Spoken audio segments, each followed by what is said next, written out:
Now, what a treat this is as we welcome on set a two-time Premier League winner and the winner of the Africa Cup of Nations, former Chelsea midfielder John Obi Mikel. Lovely to see you. Thanks for having me. Oh, welcome along. Look, where else to start but your former club, of course, Chelsea. What do you make of their progress under Enzo Maresca at the moment? Well, listen, it's going well. I think I like Maresca. I've said it before. I think he's a great manager. I think he's a manager that's improved the squad. I think from where we were before he took over. I think the way the team play now, you can see there's a bit of an identity. The way we want to play, the way the fans want to see Chelsea team play, and he's managed to do that in such a short space of time. But I think we, finishing the top four is. I think that's going to be where everyone is going to judge him this season. Because I think we need to finish in the top four. But I think this season it's his first season. He needs a bit more time. So I think after this season, if we finish in the top four, next season, I see the team doing really well and we start competing to win the league. Yeah, it's interesting, isn't it? Because, the way that they've changed their strategy since the arrival of Todd Bowley, they've got all these huge, long contracts and they had, this inflated squad of 43 players as well at the beginning of the season. Would you have liked a contract of 7 players? Who wouldn't? Yeah, absolutely. No, does it do them good, though, do you think, that having these long contracts? I think it does. Players good? I think it's good in a way, and in a way it's not good because you look at the players thinking, okay, I've got 9-year, 8-year contract. Yeah. Is that still going to motivate me? Is that going to make me wake up in the morning and try to improve every day to then get myself ready and keep working out for a better contract, knowing that I already have 8-9-year contract? Would it motivate you? Probably, because I just want to play football. But I don't know about this, the younger players now in this generation, if that motivates them or is that something that's not good for them. But I think the strategy of the club, I think now some of the Premier League side are starting to adapt that kind of system. But is it good for us? Is it good for Chelsea Football Club? I think so. And of course, the main man, Cole Palmer, now he signed a 9-year contract. So, and having me at the club as well for such a long time is going to be good for the project of what we want to see, where we want to see the club. But for us, I think this season, top 4 is where we want to finish. Yeah, I mean, listen, you won the Premier League twice, FA Cup 4 times. It was the golden era, of Chelsea when you war there. How far away are they from that? And do you think they can ever get back to those times? I think we can get back there. Are we still far? I think a little bit. But I think with the players that we have right now, I think there's so much talent in this team. But I think now the owners and the sporting directors, they know what needs to be done next season. They know the places in and around the squad that needs to be strengthened. We've talked about it. I've talked about it in my podcast. And I also know what the fans are crying for. I think we're all crying for that. There's some areas that we need to be strengthened. And if we do that, if we could be able to strengthen those areas in the summer, I think next season we should be competing to win the league. So, hang on a minute. You said more players into Chelsea. Is this what you're saying? More players, but we need to get the right players in. We need to get some players out who I feel they're not ready to get a massive club like Chelsea. And then bring in maybe a striker, a goalkeeper, another centre-back, another midfielder. I think then we should be competing to win the league. They need a John Obi Mikel or Didier Drogba, don't they? Yeah, they need a Didier Drogba for sure. We need a striker who knows how to put the ball in the back of the net. Nicholas Jackson has done really, really well. I've said it so many times. He's done amazingly well. But I think, is he ready to be the top guy right now at the club, to be the number 1 striker? Maybe, maybe not. So we need a top striker who can come in and help him. Because right now he's injured. What's happening? We're not scoring goals. And I've said it all along that he needs somebody to come in and help him, not to take him out of the squad, but just to help. And healthy competition is always important. We had that back in my day at Chelsea. Yeah. We did Drogba, Nicolas Anelka, Fernando Torres. So we had those top strikers coming to the football club, but just to help Didier Drogba. And I think that's what Nicholas Jackson needs at the moment as well. Well, look, you've got your finger on the pulse. Where are these brilliant strikers? Because, Arsenal need a brilliant striker, right? So this one I played yesterday for Newcastle. Wow. There is one. There is one.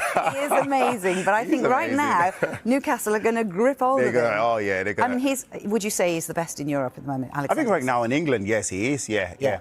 I think his numbers is absolutely fantastic. And, of course, the guy that I've talked about so many times on my podcast, a certain guy called Victor Osimhen, who plays in Galatasaray right now.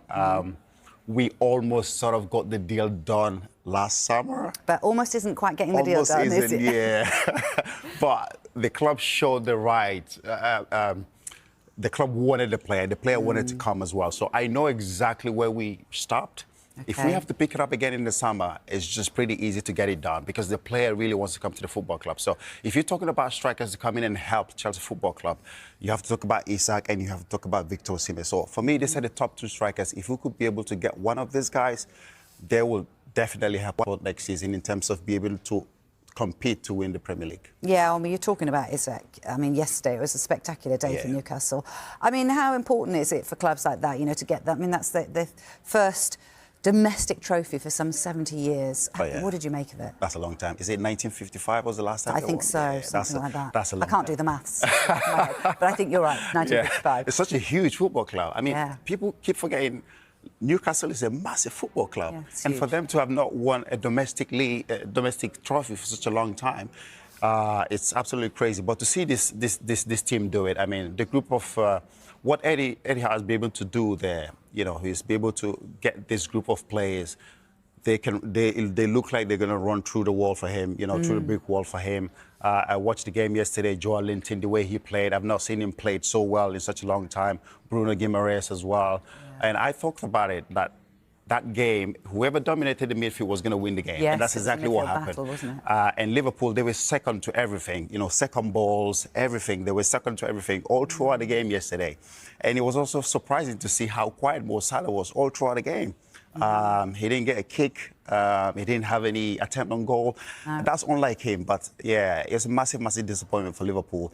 I think this last week hasn't been good for Liverpool, but it's been so good for a certain guy called Dan Burn as well. Yeah, it has been. I mean, what a week for Dan Burn. I know. mean, that's a magical end to a perfect week, isn't it? It is. Do you think he can do a job for England? I think he can. Yeah? I think he can. I think if anyone can get the best out of this England squad, it's Thomas Tuchel. What makes you say that? Because of what he did with Chelsea. You know, he came into the football club knowing exactly what the football club needed, which is to win. And that's my criticism, a little bit of my criticism with Maresca, saying that I need 2 years. The club has given me 2 years. They said in 2 years' time we'll be in the Champions League. No. When Tuchel took over, he knew that Chelsea Football Club, it's about winning. And straight away, exactly, and then we won everything. So if anyone is going to get the best out of this England squad, I think it's Thomas Tuchel. All right, look, you mentioned him, Mo Salah, because I want to talk about him a little bit as well. I mean, what's going on there, this contract? Do you think he's going to stay at Liverpool? What do you think's happening there? I hope so. You must have been in these contract negotiations. Is it difficult? What's it like? It is difficult, though. But the most important thing, does the player want to stay? Does the club want the player to stay? Because with those numbers, it's crazy that the club hasn't already given him the contract to sign because his numbers this season has been absolutely fantastic. And he's doing it. What is he, 32 years old now? And he's still doing it. He looks fitter than ever. He's enjoying his football again. He's playing with a smile on his face, which is something that we didn't see towards the end of Jurgen Klopp's tenure at the club. There's a little bit of a rift between both of them, you could tell. But happy to see him now playing with so much smile and enjoying his game. But yesterday wasn't his day. You know, the whole team didn't play well. But I hope they can get the contract situation sorted. Yeah. I think maybe for him and one other, and then Liverpool will be a better team. Because if you lose those 3 players, I don't know where they're going to go from next season. Just one final question on Salah. A lot of people were tipping him to get the Ballon d'Or. The fact that they've gone out of the Champions League, do you think that's his chances gone? Ooh.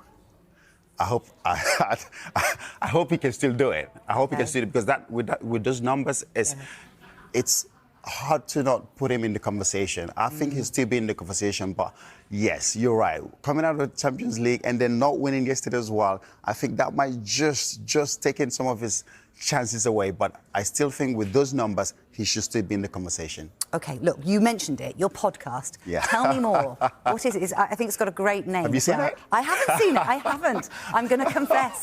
I haven't, but I will after today. Come on, why should I listen to your podcast? Oh, you should. It's got everything. It's got everything that you need. It's got, you know, there's so much going on. There's so much, you know, we've had Jose Mourinho and Carlo Ancelotti. How was that? Your boss, your old boss, Jose Mourinho. I know, my boss, you know, he kicked it all off. You know, you can't have his box office, isn't it? Yeah, so for me, he was the guy. And I've had JT in my podcast as well, Frank Lampard. So it's good to see the old boys, you know, and the old guys still show support and love for their colleagues. So, no, it's absolute. The podcast is doing really well. We talk about the club, we talk about Chelsea, and the fans as well. The fans listen, they watch it. The players also watch it. So it's just a way of us trying to keep the players on their toes and make sure that, you know, you have to take responsibility of your performances. Okay. And we just want the club to get back to where it is. Are you quite tough on the players then? Unfair. Are you the Gary Neville of like Chelsea for Manchester United? Unfair. Okay. Are you, just finally, because I know I'm running out of time, I'm being told I need to hurry up.